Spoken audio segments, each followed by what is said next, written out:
Okay, so here we have the partner portal where end users and resellers can log in and create their environments remotely. So I'll log in as my test user account I created earlier.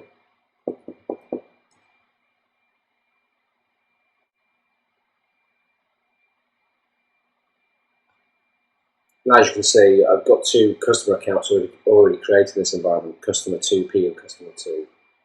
To add a new customer, it's quite simple. You simply click on add.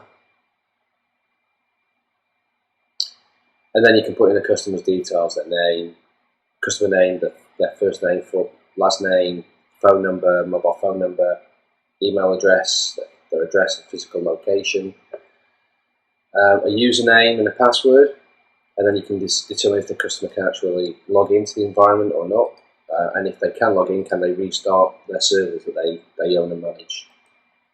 You can put a hyperlink into their website if it's like actually a different organisation. And at the bottom we have a thing called environment type, so we have LPAN or hybrid. So if it's an LPAN environment, it means they can create physical server environments, and hybrid, it's not the same thing as, say, a hybrid cloud. When we talk about hybrid within CloudX, we're talking about the ability to build an application environment consisting of physical and virtual resources. So it's not, where you can have a public and private cloud and create a hybrid. This is something completely different. So there you go there. If we look at the component margins, we can actually modify these. So I could say that, for memory, I'm going to mark this up to 40%. For P-blades, P-nodes, I'm going to mark that up 40% as well for this particular customer. You can also lock the sliders and increase the prices globally or reduce the prices, whichever you want to do.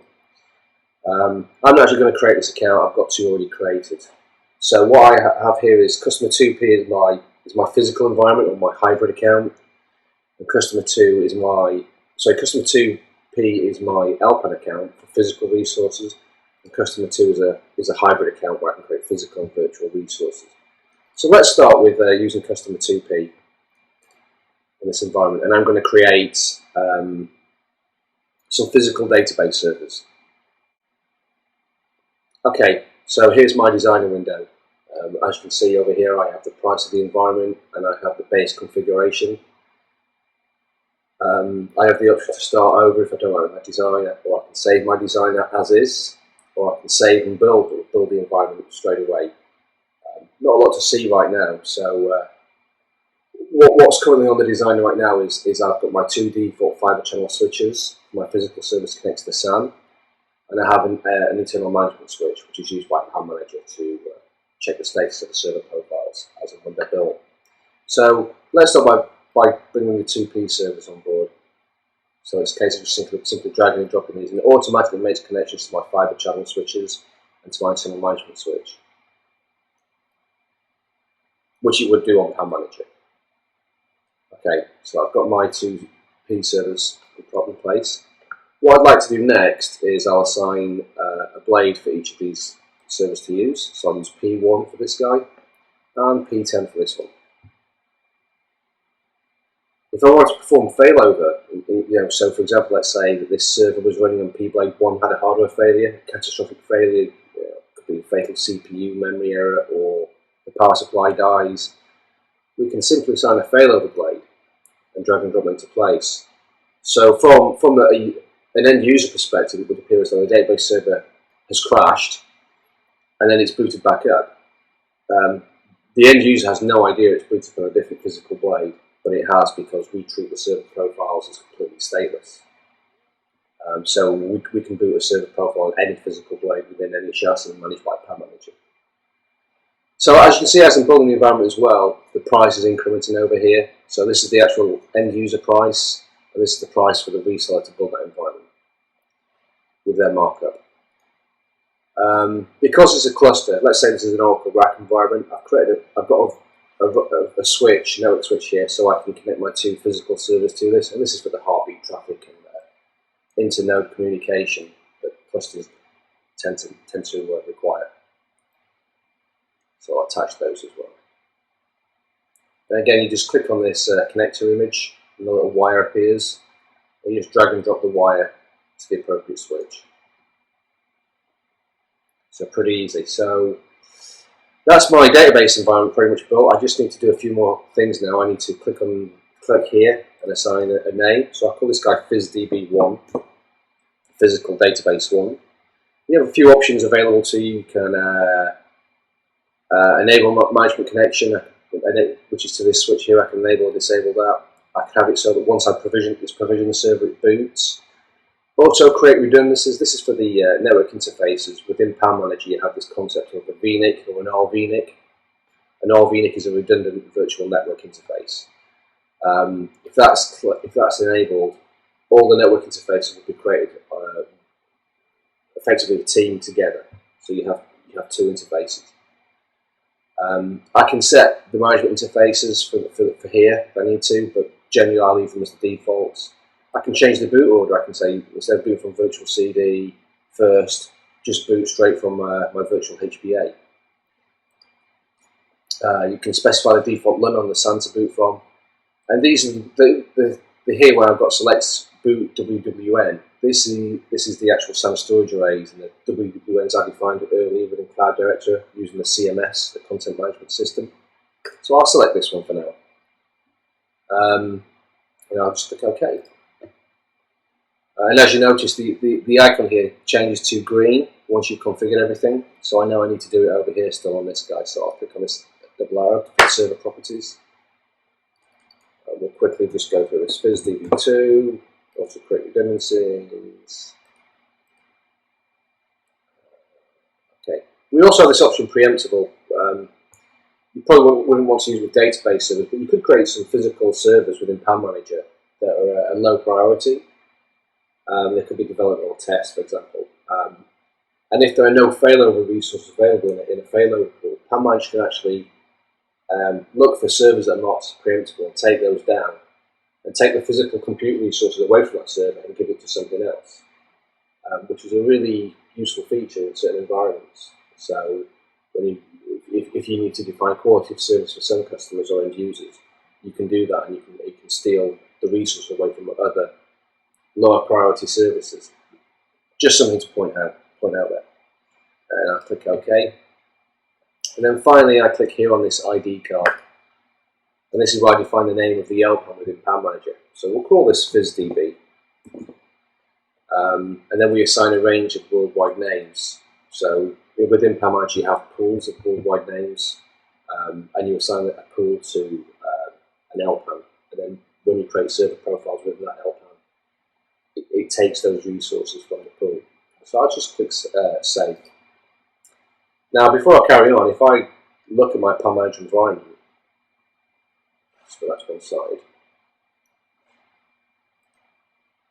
we can see that I've got a Citrix VDI environment, I've got a demo environment, I've got my VMware environment, and this is the actual VMware environment that my Cloud Director is using. And I also have an Oracle test environment.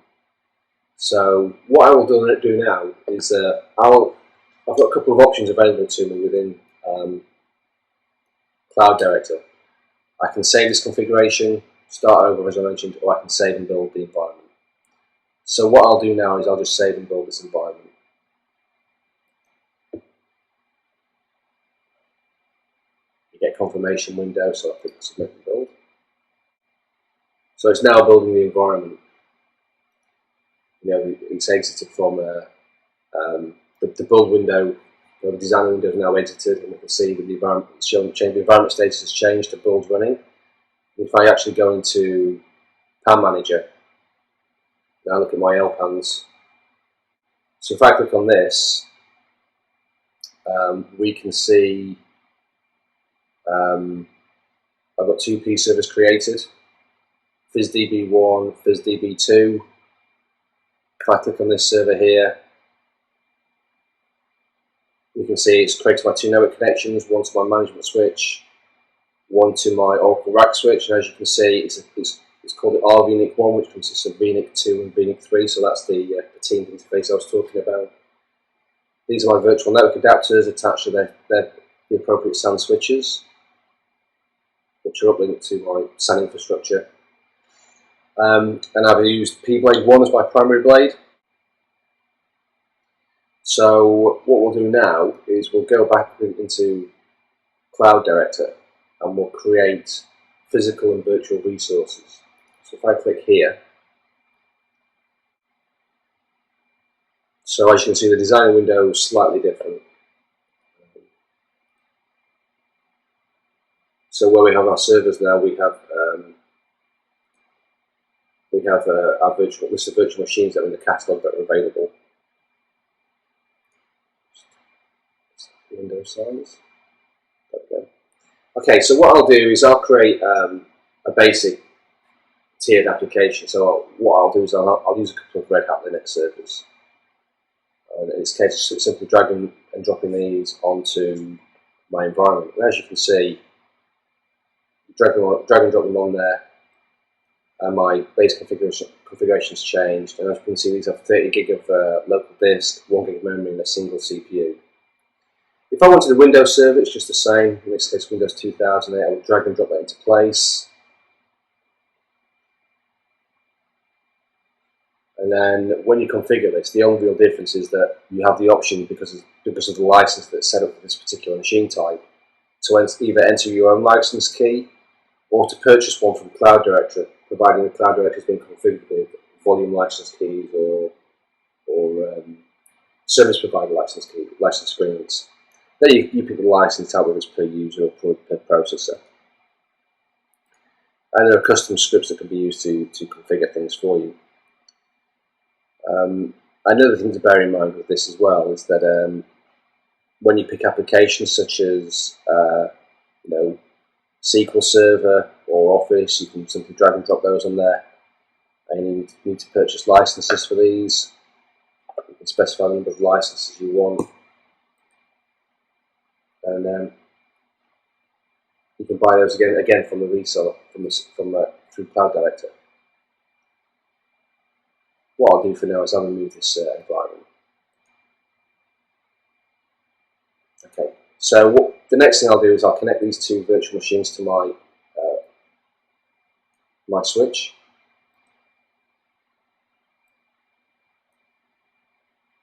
Next, I'll configure my switch and give it pick an appropriate VLAN and an IP address range.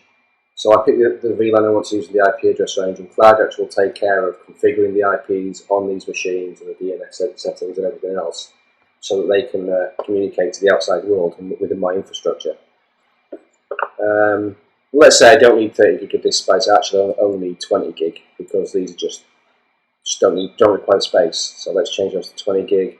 But they do require more memory. Let's say they need 8 gig of memory. Again, I just drag and drop. And as you can see, as I'm pulling across these different components, the price in the top right is changing.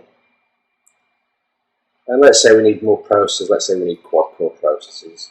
Let's push the boat out. If we wanted extra storage, in this case we don't. It's a simple case of dragging these and dropping them on there. That would appear as a different physical drive. That would be my D drive, for example, in Windows, or SDB if it was Linux. And here are the services that I mentioned where you can create, you can offer managed services or offsite backups or email filtering. Let's say if you want a managed service for this particular Linux box, you could drag and drop it on there. Then you enter how much you will charge each month for that particular service. And obviously when the invoice is generated at the end of each month, it will have that information on there. What I'll do is I'll create another switch. Just reduce the scale of this image a little bit.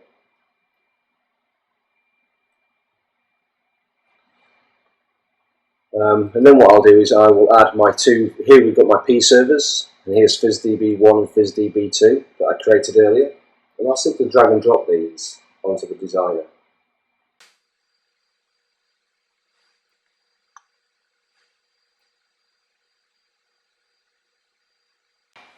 And then I'll attach these to my switch by clicking the blue connector icon.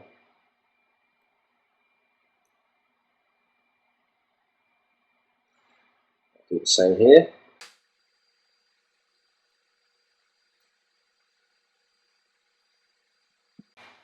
Okay.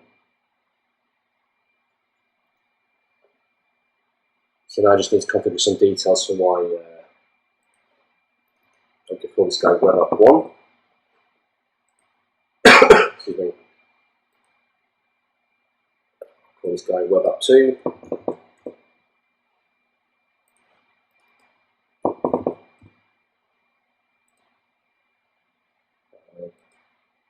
Can't remember if I set a VLAN here. So again, I pick an appropriate VLAN and IP address range. And this is with the final cost, $806.59 each month. And then the actual cost back to the reseller is $607.60. So you can see there's different tiered pricing models that are available. Obviously, these numbers are just things that we put in there. You can dictate what these prices are. So what I can do now is I could generate a quotation and send it to the customer, the end user, which they can get approval on. And if they say, you know what, this is a little bit expensive, I need to get someone to authorise this, we can just save the configuration and wait for them to come back and then build the environment. Or if they say, yeah, that's fine, go ahead, we can click save and build, and we'll actually build the environment immediately.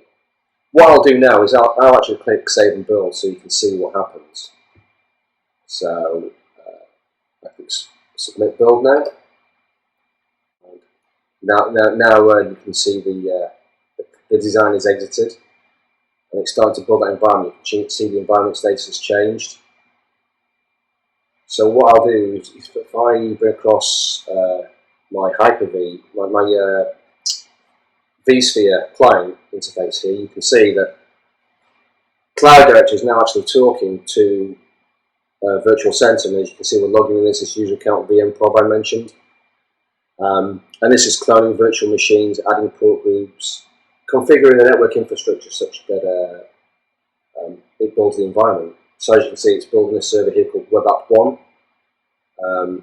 RHL server, that's the name of the template that I've got configured within Cloud Director. 8 is the customer ID, and 89 is the identifier of that virtual machine within Cloud Director's database. So if I was to do a query against it within Cloud Director, I know which ID I need to search against. So this is going to take a while. I'll let this just run through, and then I'll show you that it's also a modified PAN manager as well. And those two physical databases I created will actually have created a team network interface, which will allow the virtual machines and physical machines to talk to each other.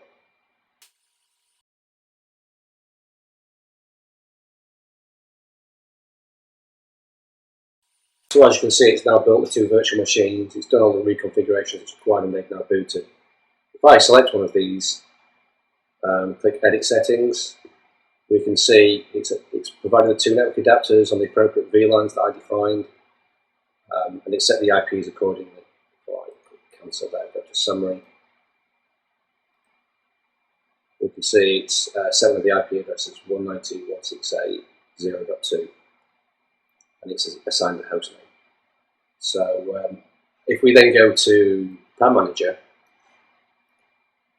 and we look at one of our database servers again, we can see that it's actually added a third network interface, and that's attached to a vSwitch called TD Backend that has the appropriate range of VLANs. Now, it's got a range of VLANs here, so people are probably thinking, oh, you've got access to VLANs 2006 to 2010, but that's actually not the case. We actually do VLAN filtering within PAN Manager, so that the customer only has access to the appropriate VLAN. It doesn't show it in the GUI, but if I go to the command line of PAN Manager, we can see that the RVNIC2 only has access to VLAN 2601, which is the appropriate VLAN. So we control what access they have to the on that particular virtual switch, kind of like a port group within VMware. Finally, once the environment's built and completed, you actually get an email as well. And the email shows you the what you've ordered, and a diagram illustrating that. So if I quickly bring up that email for you, here's the email, and you can see it gives you details of what you ordered. the IP address ranges used, the virtual machines, the physical servers, what physical blades you're using, and the price to the reseller. If there's this PNG file, if I click on this, it actually shows you the image of the network design.